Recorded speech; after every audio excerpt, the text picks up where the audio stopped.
এখান থেকে উত্তরণের উপায় কি, বা আসলে শিক্ষার্থী বা সরকারের ভূমিকা কি?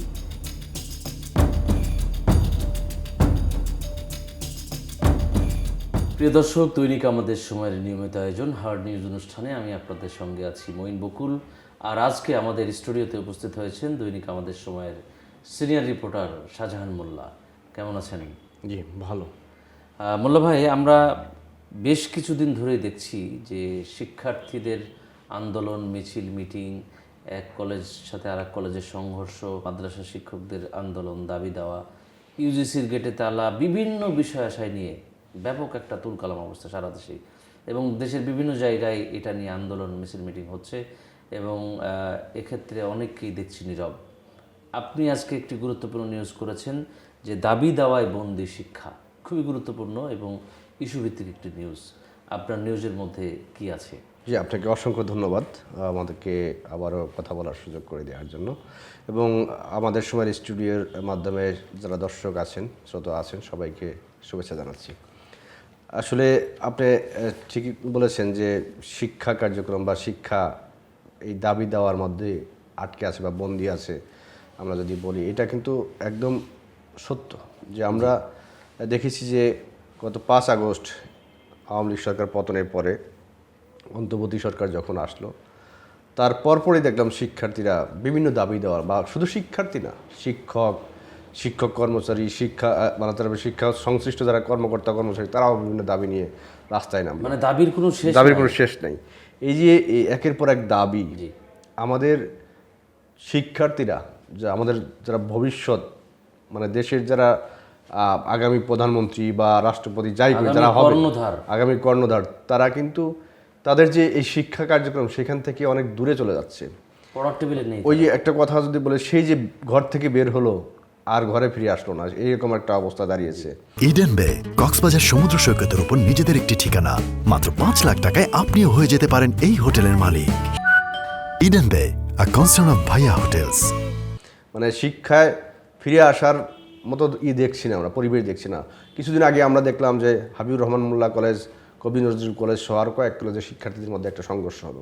আবার দেখলাম যে এই 7 কলেজের শিক্ষার্থীরা তারা ঢাকা বিশ্ববিদ্যালয়ের অধিভুক্ত থেকে বের হয়ে যাওয়ার জন্য আন্দোলন করলো, এবং সেই আন্দোলন এমন পর্যায়ে গেল, আমরা দেখেছি রবিবার রাতে যে ঢাকা বিশ্ববিদ্যালয়ের শিক্ষার্থী এবং 7 কলেজের শিক্ষার্থীদের মধ্যে একটা সংঘর্ষ হলো, মূলত তাদের মানে আন্দোলনের মূল যে বিষয়বস্তু ছিল সেটা হচ্ছে যে তাদের উপাচার্য তিনি অশোভনমূলক আচরণ করেছিলেন 7 কলেজের প্রতিনিধিদের সাথে। এরপরও তার মধ্যেও এটা একটা অন্যতম দাবি ছিল যে 7 কলেজ ঢাবি থেকে বের হয়ে যাওয়া। দেখুন, এই যে মানে অসৌজন্যমূলক আচরণ বা যেটা বলছেন, আমরা আমাদের অতীত বা আপনি আমি যারা শিক্ষা শেষ করেছি বা যারা শেষ করেছেন, শিক্ষক হয়েছেন, আমাদের কালচার আমরা যতটুকু দেখেছি, শিক্ষকরা ছাত্রদের শাসন করবেন বা শাসন করেন, সেটা আমরা আগে দেখতাম যেটা সঠিক, স্বাভাবিক বিষয় মনে হতো। এখন ঢাকা বিশ্ববিদ্যালয়ের উপাচার্যর কাছে যখন শিক্ষার্থীরা গেছেন, তারা তাদের দাবি অবশ্যই রাইটলি তুলে ধরেছেন। সেই আগেকার প্রেক্ষাপট আর এখনকার প্রেক্ষাপট কিন্তু একটু ভিন্ন। এখন ছাত্রদের মাঝে একটা তৈরি হয়েছে যে তারা যে কোনো দাবি দেওয়া নিয়ে গেলে বা তারা কিছু রেজ করলে সেটা সরকার পর্যন্ত যেহেতু পড়ে যায়, সেই জায়গা তাদের দাবি নিয়ে গেলে পারে তো হয়তো বা সেভাবেই দেখবেন। এখন শিক্ষকরা যদি উচ্চ স্বরে কথা বলেন, সেটাকে অসৌজন্যমূলক আচরণ বলতে পারেন, তবে এটা কিন্তু শিক্ষক হিসেবে তার রাইট আছে শাসন করার। কিন্তু সে যেভাবে বলছে, হয়তো এভাবে না বলে যদি বাচ্চাদের যদি বুঝিয়ে বলতো যে ঠিক আছে, তোমাদের যে দাবি আছে আমি দেখি, আমি ঊর্ধ্বতন কর্তৃপক্ষের সাথে আর আলোচনা করে সমাধান করি, সেটা হতে পারত। তো যেটাই হয়েছে সেটা অনাকাঙ্ক্ষিত এবং দুঃখজনক, এবং তারাও দুঃখ প্রকাশ করেছে। সেই আন্দোলনকে কেন্দ্র করে পুলিশের টিয়ার সেল নিক্ষেপ এবং রাতভর সংঘর্ষ এবং মারামারি গতকালকেও আমরা দেখেছি। যদিও ঢাকা বিশ্ববিদ্যালয় থেকে বলা হয়েছে যে এই 7 কলেজের অধিভুক্ত থেকে ঢাকা বিশ্ববিদ্যালয় থেকে 7 কলেজকে মুক্ত করে দিয়েছে, মানে বিচ্ছেদ করে দিল, কিন্তু এতে কি সমাধান হলো? আসলে কিন্তু সমাধান হয়নি। কারণ হচ্ছে যে দেখেন, এই যে 7 কলেজে 8 বছর যারা করছিল, সেটা কিন্তু তাদের শিক্ষাক্রমটা শেষ হবে কিভাবে, সেটা কিন্তু এখনো সমাধান হয়নি। তো এই এখন হচ্ছে ভর্তি পরীক্ষা এবার থেকেই বন্ধ করে দিয়েছে। তো সবই ঠিক আছে, এবং যে সিদ্ধান্ত আগের সরকার নিয়েছিল সেই সিদ্ধান্তটা ভুল ছিল। কারণ হচ্ছে ঢাকা বিশ্ববিদ্যালয় এত শিক্ষার্থী এবং ঢাকা বিশ্ববিদ্যালয়ের যে পরিস্থিতি, ঢাকা বিশ্ববিদ্যালয় তার নিজের কার্যক্রম শেষ করার নিয়েই হিমশিম খায়। সেখানে 7টা কলেজের শিক্ষার্থীদের পরীক্ষা, তাদের ফলাফল, তাদের সব কিছু মূল্যায়ন করা তাদের পক্ষে খুবই টাফ এবং অসম্ভবই ছিল। আমি একজন বিশেষজ্ঞের সাথে কথা বলছি, এটা পুরোপুরি ভুল সিদ্ধান্ত ছিল। তো যেভাবেই হোক হয়েছিল সেটার একটা সমাধান ছাত্ররাও চাচ্ছিল এবং সেই সমাধান হয়তো বা প্রাথমিকভাবে হলো, কিন্তু ওই যে প্রভিসি যার কথা বললেন তিনি যে আচরণ করছেন তার জন্য তার পদত্যাগ দাবি করছেন এবং সর্বশেষ দাবি তারা আবার নতুন করে তারা শিক্ষার্থীরা অবস্থান কর্মসূচি নিয়েছে এবং তারা বলেছে প্রভিসির পদত্যাগ এবং এই 7 কলেজের জন্য একটা কেন্দ্রীয় বিশ্ববিদ্যালয় বা উচ্চমানের একটা বিশ্ববিদ্যালয় তারা চেয়েছে। এখন এই যে দাবিগুলো আমি মনে করি যৌক্তিক, তবে এটা বাস্তবায়ন করা কি এত মানে হট করে না, সময় সাপেক্ষ ব্যাপার, সময় সাপেক্ষ করবো।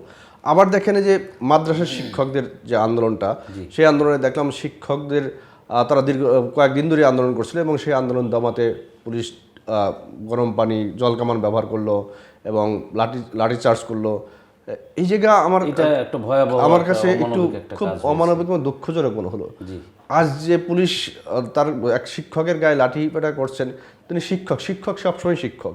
এখন সেই শিক্ষকের কারণেই কিন্তু এই পুলিশ বা আমি আজকে এই জায়গায় আসছি। আমি শিক্ষকের গায়ে আমি যখন হাত দেই বা লাথি দিই, সেটা আমি মনে করি শিক্ষকদের মর্যাদার ক্ষুণ্ণ হচ্ছে। এবং আমাদের এই শিক্ষার্থীরা যারা আজকে আন্দোলন করছে তারা কিন্তু ক্রমেই মানে দিনে দিনেই আপনি দেখবেন হিংস্র হয়ে যাচ্ছে, তারা তাদের আচরণ খারাপ হয়ে যাচ্ছে। এটা আমার মনে হয় আমাদের শিক্ষা ব্যবস্থার উপর চরম একটা বাধা চলে আসছে এবং আমাদের ভবিষ্যৎ প্রজন্ম জন্য খুব ক্ষতিকর দিকে যাচ্ছে, প্রভাব পড়তে পারে। আমরা আরেকটু বিষয় জানতে চাইবো যে আপনার এই নিউজের মধ্যে কোনো বিশেষজ্ঞের বক্তব্য আছে কিনা, বা এখান থেকে উত্তরণের উপায় কি, বা আসলে শিক্ষার্থী বা সরকারের ভূমিকা কি, আপনার কি মনে হয়, বা বিশেষজ্ঞরা কি বলেছে? জি, আমি একজন এমিরিটাস অধ্যাপক, তার সাথে কথা বলেছিলাম। তিনি বলেছেন যে এই সমস্যাগুলো কিন্তু পুঞ্জীভূত করে বা এই সমস্যা জিয়ে রাখলে পরিস্থিতি আরও খারাপের দিকে যাবে। তবে এই সমস্যা অবশ্যই সমাধান করতে হবে এবং দ্রুততার সাথে সমাধান করতে হবে। আমরা জানি যে শিক্ষার্থীদের আন্দোলন অতীতে কী হয়েছে, সেই জায়গা থেকে আমাদের সরকার যারা নীতি নির্ধারণী আছেন, যারা সিদ্ধান্ত নেয়ার ক্ষমতা যাদের আছেন, তাদেরকে বুঝতে হবে এবং দ্রুততার সাথে সহনশীলতার সাথে সেই সমস্যার সমাধান করার উদ্যোগ নিতে হবে। তা না হলে কিন্তু আমাদের কঠিন পরিস্থিতি সামনে হতে পারে। কারণ এখনও দেখছি আন্দোলন চলছে, আবার এটার সাথে নতুন কোনো ইস্যু নিয়ে যদি যুক্ত হয়ে যায় তাহলে কিন্তু এটা খুব ভয়ের কারণ হয়ে দাঁড়াবে। সামনে ভয়াবহ কিছু ঘটতেও পারে। আমরা আপনাকে অসংখ্য ধন্যবাদ জানাচ্ছি আমাদেরকে সময় দেওয়ার জন্য। জি, আপনাকেও ধন্যবাদ। প্রিয় দর্শক, আপনারা শুনছিলেন দৈনিক আমাদের সময়ের নিয়মিত আয়োজন হার্ড নিউজ অনুষ্ঠানের এই টকশোটি। আজকে আমাদের মাঝে উপস্থিত ছিলেন দৈনিক আমাদের সময়ের সিনিয়র রিপোর্টার শাহজাহান মোল্লা। আগামীকাল আজকের এই টপিক বা ইস্যু নিয়ে যদি বিস্তারিত পড়তে চান তাহলে অবশ্যই আপনাকে দৈনিক আমাদের সময়ের পত্রিকা অথবা অনলাইনে চোখ রাখতে হবে। আজ এ পর্যন্তই। আগামীকাল অন্য কোনো ইস্যু নিয়ে, অন্য কোনো নতুনত্ব থেকে নিয়ে আগামীকাল অন্য কোনো ইস্যু নিয়ে, অন্য কোনো অতিথিকে নিয়ে আপনাদের সামনে হাজির হব। সে পর্যন্ত সবাই ভালো থাকুন, সুস্থ থাকুন এবং দৈনিক আমাদের সময়ের সঙ্গী থাকুন।